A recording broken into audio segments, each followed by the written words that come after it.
हाथरस मामले में पीड़िता के परिवार से राजनीतिक दलों के नेताओं के मिलने की होड़ के बाद अब इस मामले में कुछ ऐसे तथ्य सामने आ रहे हैं जो हर किसी को चौंका सकते हैं। दरअसल अभी तक इस मामले में राजनीतिक दलों ने अपने अपने हिसाब से रंगने की कोशिश की, लेकिन इस मामले में ये जानकारी भी सामने आई कि एक पत्रकार ने पीड़ित के भाई पर ये बयान देने का दबाव डाला कि वो पुलिस की कार्रवाई से संतुष्ट नहीं है। इसके अलावा हाथरस मामले को ढाल बनाकर यूपी में जातीय दंगे कराने की साजिश भी सामने आ चुकी है।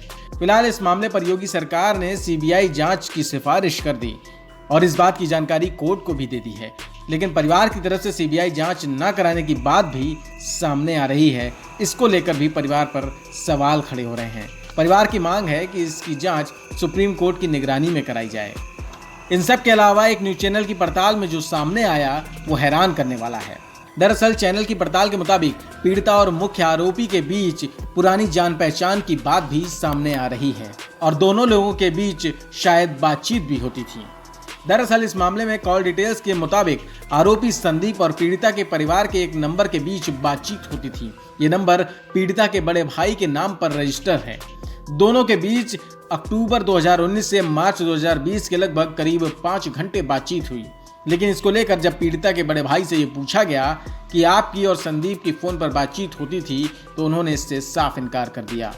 अब पीड़िता के भाई का बात करने से साफ मना करना कई सवाल खड़े करता है, क्योंकि कॉल रिकॉर्ड से साफ पता चलता है कि संदीप और पीड़िता के भाई के नंबर के बीच कई घंटे बातचीत हुई। इसके अलावा हाथरस के बुलगड़ी गांव में कई लोगों का कहना है कि पीड़िता और संदीप के बीच संबंध भी रहे हैं। हालांकि प्रेम संबंध होने का यह मतलब नहीं कि आरोपी पीड़िता की हत्या नहीं कर सकता। ये जांच का विषय है और इसका जवाब जांच एजेंसियां ही तलाश करेंगी। वहीं इस मामले में आरोपी बनाए गए लवकुश की मां ने भी बयान दिया कि जब लड़की घायल अवस्था में थी तब उन्होंने ही अपने बेटे को उसे पानी पिलाने के लिए भेजा था, लेकिन बाद में उसे भी गैंगरेप में आरोपी बना दिया गया। जाहिर है न्यूज चैनल ने ग्राउंड जीरो से जो रिपोर्ट दी है उसके तथ्य चौंकाने वाले हैं। मीडिया रिपोर्ट में इस केस को लेकर कई तरह के दावे हो रहे हैं। अन्य आरोपी रवि को लेकर जब गांव वालों से बातचीत हुई तो ये बताया गया कि रवि भी उस दिन गांव में नहीं था। वहीं एक और आरोपी रामू की मां का कहना है कि उनका बेटा 14 सितंबर को सुबह 7:30 बजे ही घर से निकल चुका था। वो पास की ही डेयरी प्लांट में नौकरी करता है जो वारदात के वक्त वहीं था। इसको लेकर जब डेयरी प्लांट के मालिक से बात की गई, उन्होंने भी पुष्टि की कि रामू सुबह 8 बजे से 12 बजे तक डेयरी प्लांट में ही मौजूद था। डेयरी मालिक के मुताबिक रामू बहुत सीधा लड़का है। 14 तारीख को मेरी डेयरी पर 8 बजे से 11:30 से 12 बजे तक था। हाजिरी रजिस्टर में भी उसकी उपस्थिति दर्ज थी। क्राइम ब्रांच वाले रजिस्टर ले गए हैं। डेयरी पर काम करने वाले सभी स्टाफ ने भी देखा था कि रामू डेयरी पर आया था। वहीं इस पूरे घटनाक्रम की जानकारी देते हुए गांव के ही ओंकारनाथ सिंह का कहना है कि जिस दिन घटना हुई 14 सितंबर तक किसी ने भी इस मामले में रेप का आरोप नहीं लगाया, लेकिन घटना के कई दिनों बाद रेप की बात कही गई। ओंकार सिंह का कहना है कि 14 तारीख को मैं गांव से खेत की तरफ जा रहा था। संदीप अपने पिता के साथ गाय को पानी पिला रहा था। खेत से कराहने की आवाज आ रही थी। लड़की का भाई और उसकी माँ खड़ी थी।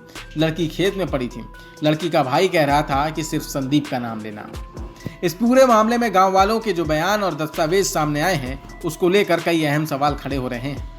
सबसे बड़ा सवाल ये है कि 14 सितंबर को परिवार ने रेप की बात क्यों नहीं की। पहले दिन ही बाकी 3 आरोपियों के नाम क्यों नहीं लिए गए। 8 दिन बाद परिवार ने गैंगरेप की बात क्यों कही। परिवार सीबीआई जांच और नार्को टेस्ट से क्यों बचना चाह रहा है। और अगर कॉल रिकॉर्ड की बात की जाए तो ये सवाल उठता है कि संदीप की बातचीत किससे हुई। ऐसे कई सवाल गांव वालों के बयान और दस्तावेजों के आधार पर खड़े हो रहे हैं। इन दावों और पीड़िता के साथ हुए अन्याय को लेकर सच क्या है, इसका पता जांच पूरी होने के बाद ही चल पाएगा। News room post, Delhi.